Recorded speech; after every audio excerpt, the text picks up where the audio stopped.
Donc présentez-vous un petit peu. Et... Brièvement, je vais vous présenter surtout le projet. Voilà. Donc, le projet, en fait, il s'agit d'un lieu d'éveil, de sensibilisation environnementale et écologique, avec aussi un éveil des sens, puisque nous avons une direction artistique avec les plasticiens d'Oz qui vont mettre en valeur et en lumière le hameau. Les plasticiens d'Oz se sont déjà fait reconnaître lors de leur exposition à Notre-Dame-des-Champs, qui est une église magnifique romane du XIe siècle, à quelques kilomètres d'ici.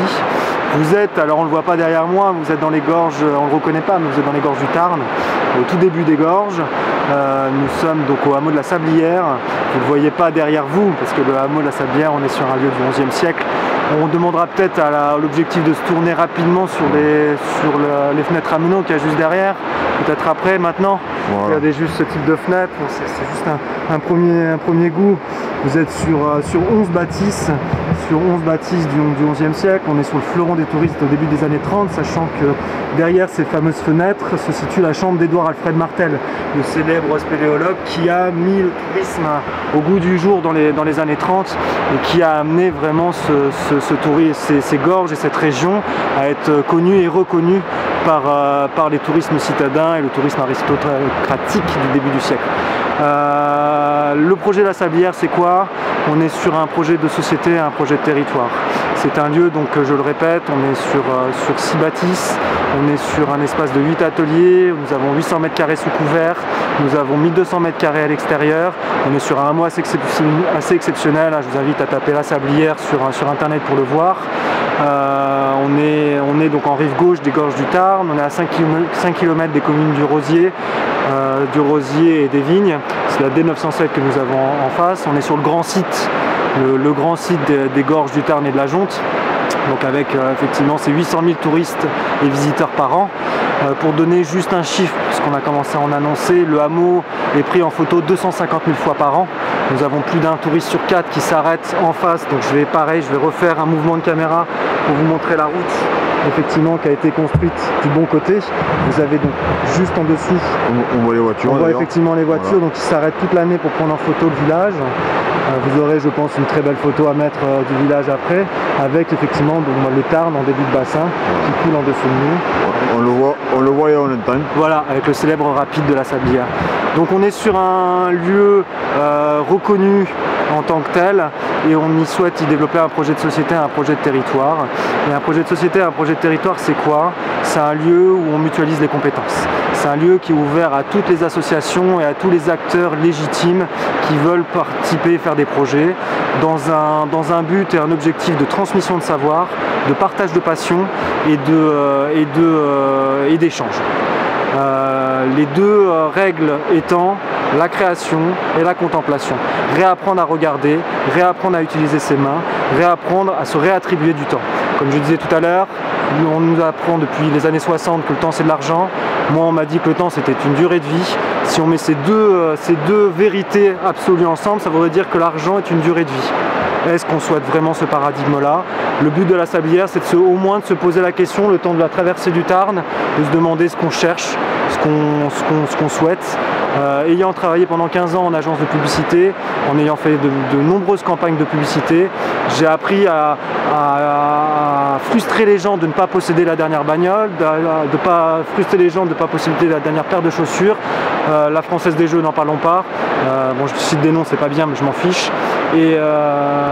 Et aujourd'hui, le but est de se réapproprier du temps pour pouvoir créer, pour pouvoir échanger et pour pouvoir mutualiser, créer un projet de société, c'est-à-dire pouvoir échanger et être sur un lieu de transmission de savoir. Et notamment, pourquoi on parle de transmission de savoir? Parce qu'on parle de intergénérationnel. Reprendre la main sur les gens qui ont tout le savoir, qui sont nos anciens, qu'on met aujourd'hui, que la société aujourd'hui met de côté, alors que c'est eux qui tiennent tout le savoir. Donc, comment vous êtes tombé sur ce hameau? Comment vous êtes arrivé là? Question bête, mais bon, essentielle quand même. Il n'y a jamais de hasard. Voilà. Il n'y a jamais de hasard. J'ai voulu reprendre la petite bergerie qu'il y avait à côté. Le projet PPRN, donc le plan de prévention des risques naturels, chute de rocher. Et je vous invite à regarder, puisque vous avez le cingle gros au-dessus. Ouais. Pour se donner une idée, nous avons eu 600 mètres de dénivelé sur le terrain. Le hameau est à 350 mètres d'altitude, le haut du hameau est à 970. Vous avez la commune de Saint-Pierre-des-Tripiers qui est effectivement au-dessus. Il n'y a pas de hasard, j'ai voulu me battre donc, pour le projet PPRN, le plan de prévention des risques naturels, qui ferme entièrement les gorges et son activité économique. qui bloque complètement les permis, etc. pour de justes raisons. Hein. C'est vrai que si un rocher qui tombe, ça peut être dangereux. Mais du coup, je me suis battu pendant 1 an et demi sur la région. Donc pour la bergerie qui est à 800 mètres d'ici. Et comme tous les endroits où j'ai habité depuis toujours, ça a été ma première visite. J'ai voulu acheter cette bergerie, ça s'est pas fait. Entre temps, j'ai rencontré mon voisin qui sont des gens très très bien, donc des personnes qui sont à Bruxelles, au nombre de 3 familles qui ont accepté, contre un gardiennage, une valorisation et un entretien du hameau, de pouvoir me laisser les clés pour y développer un très beau projet associatif.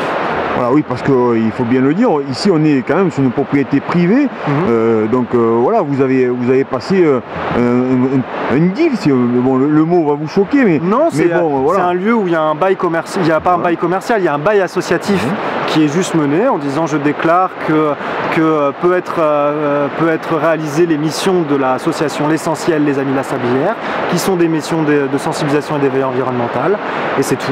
C'est tout ce qui est établi entre nous. Donc n'importe qui, les touristes, les gens de Lozère et d'Aveyron, puisque pourront venir, comment ça va se passer? Alors comment ça va se passer? On est sur j'ai une plaie à dire par rapport, vous venez de toucher quelque chose, c'est que vous êtes ici en région Languedoc-Roussillon, en Lozère, et les voitures que vous avez filmées à l'instant tout à l'heure sont en Aveyron et en Midi-Pyrénées. Il me plaît à dire qu'on est en région, en pays de Lose. C'est-à-dire on est un pays où effectivement les toits étaient en Lose, où c'était des territoires donc administratifs qui étaient juste basés sur une frontière. Donc aujourd'hui c'était le lancement officiel de votre projet, donc, qui a été préparé en amont depuis de longs mois. Depuis 2 ans. Depuis 2 ans nous attendions de lancer ça. Aujourd'hui c'est le grand lancement, c'est pour ça que j'en suis un peu grisé, vous m'excuserez mon enthousiasme.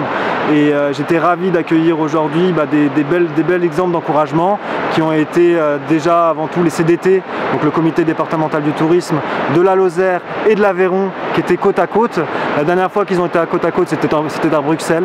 Donc on est sur un bel exemple de remise en localité, de redynamisation du territoire, de réappropriation du territoire par ces institutions. Nous avions le maire de la commune de Saint-Pierre-des-Tripiers qui était présent pour montrer aussi ses encouragements.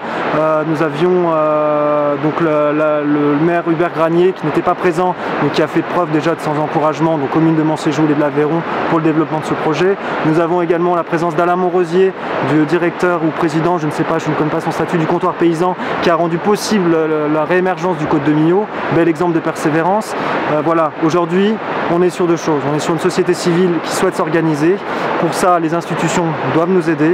Et c'est pour ça que je tiens à vous remercier d'être présent aujourd'hui. La presse est essentielle pour nous, pour pouvoir relayer cette information-là. Est-ce qu'on peut vous classer dans ce qu'on appelle maintenant l'économie sociale et solidaire? Tout à fait, tout à fait. On est complètement dedans. On est association aujourd'hui, donc L'Essentiel Les Amis de la Sablière.